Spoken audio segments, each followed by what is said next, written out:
Welcome back to Arsenal News TV, and today we're going to do the instant match reaction of Arsenal 0, Everton 1, where Bernd Leno scored an own goal, which led to Everton winning Arsenal for the first time at home in a very long time in 24 games. So it looks like it was a very bad day for the Gunners. It's been a bad week for the Gunners in my opinion, with the Super League business. What is that nonsense from Josh Kroenke and Stan Kroenke?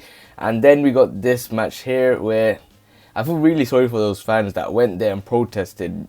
You got these people that are fighting for the club, trying to get their voices heard, to try and get someone out, and it's rotten from the beginning. It's rotten from the top to the bottom. I really didn't want to complain about today, but today just sums it up. And also were awful today. They had their chances, but they were horrendous.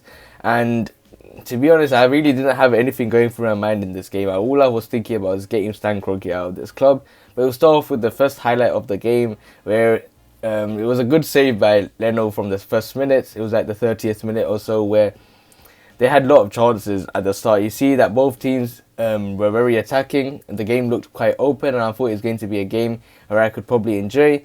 But there was one opportunity where Richarlison squeezes past Mari inside the box, and he curls a precise effort across goal from 12 yards that Bernd Leno parries to safety. And then at this moment in time, there was a lot of shots on either side in my opinion. Both teams had their chances, but more or less Everton had the better chances. Arsenal just had possession of the ball and they couldn't find that final pass, that final touch to get that goal. And you can clearly see that when you have two of our best attackers, best strikers out through injury, and you're relying on a young man in Eddie Nketiah, the chances he had, maybe he could have, I think he overthought them in my opinion, but he could have took it with a one-touch finish, but it led to Everton just having pressure on the Gunners. And then after that, there was a moment where Sigurdsson bends a 25-yard free kick over the wall and off the top of the bar, and Bernd Leno wouldn't have got anywhere near that if it was on target. And I thought it was a brilliant free kick by Sigurdsson. I thought Thomas Partey was awful. He was conceding like literally in that 5 minutes. He conceded like literally 5 fouls or something. It was making tackle after tackle, but he was trying the best to make sure that he gets as much interceptions, because he had the most interceptions in that first half.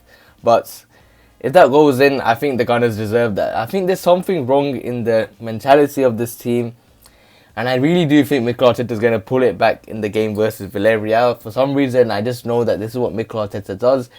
The game's playing on the 29th, and I think that Mikel Arteta is going to get a victory over Villarreal. I do think that they're going to win, but for me, as long as this game has pretty much no significance, we had no chance of making it to the top 6, top 7, and you can clearly see that the players weren't up for it today, and we didn't prevent Everton's chances of making it to the top 4. And in terms of what happened in the first half, pretty much, it was just 0-0 at half-time after an entertaining first 45 minutes. Everton had come close to opening the scoring, with both Calvert-Lewin and Richarlison going close, before Sigurdsson cracked the ball with a brilliant free kick. However, Arsenal have controlled possession and have got into promising areas without producing their shots to match.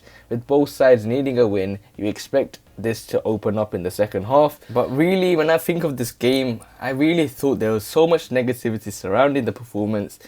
I felt like the players went up for it. They were talking in the pre-match interview that they're going to play for the fans and making sure that the fans are happy. But what is this? A 1-0 loss. They broke a record, guys, and it's a record which you don't want to break. And we broke our winning streak versus Everton, and now we have actually lost the game versus Everton at home. And I think Mikel Arteta is breaking the wrong records at the moment. And I thought it was a horrendous game and so much negativity, as I mentioned. But then we move into the second half and we see some form of lights. Arsenal have a penalty, and it was overturned by VAR. So Ceballos was tripped by Richarlison inside the box, and the referee decides to award a penalty. However, VAR checks for an offside against Nicolas Pepe during the build-up, and the call is overturned. So it was poor again. It's bad luck. It's this negativity. Hopefully something happens. I want to see the top from bottom to be changed.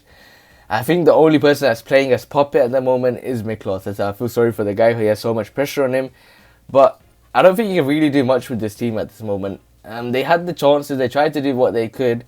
Something's just not clicking, but I really do think he can turn it up in the game against Villarreal. Then we will be singing Mikel Arteta's praises.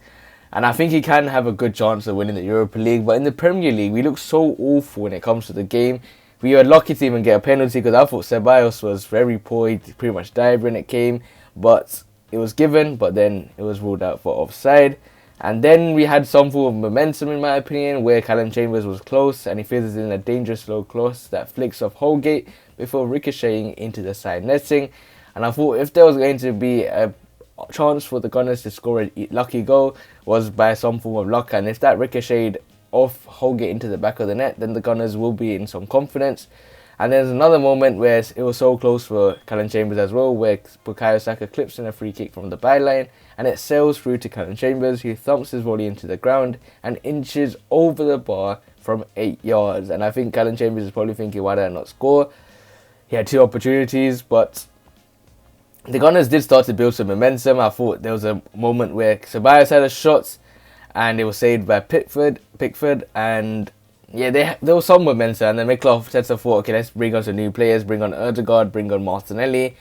But then after that, this moment in the game was just shocking from the goalkeeper. It was an own goal by Bernd Leno, 1-0 to Everton. The visitors take the lead on the counter as Richarlison launches onto a long ball over the top before dribbling to the byline and squaring in a low cross that Bernd Leno fumbles backwards and into his own net. And it was poor goalkeeping from Bernd Leno.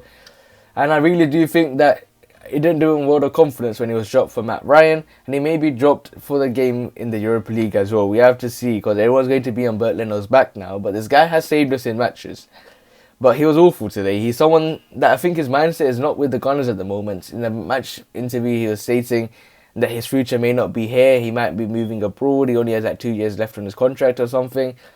And I really do think many people are saying sign a new goalkeeper, but this goalkeeping error sums up Arsenal's performance today. Also sums up Arsenal's week today, and they were just awful all round from the top. Kroenke's what they're doing with the Super League, Arteta what's he doing with the team, what are the players doing. But other than that, guys, remain blessed. Stay tuned for the next video, and peace.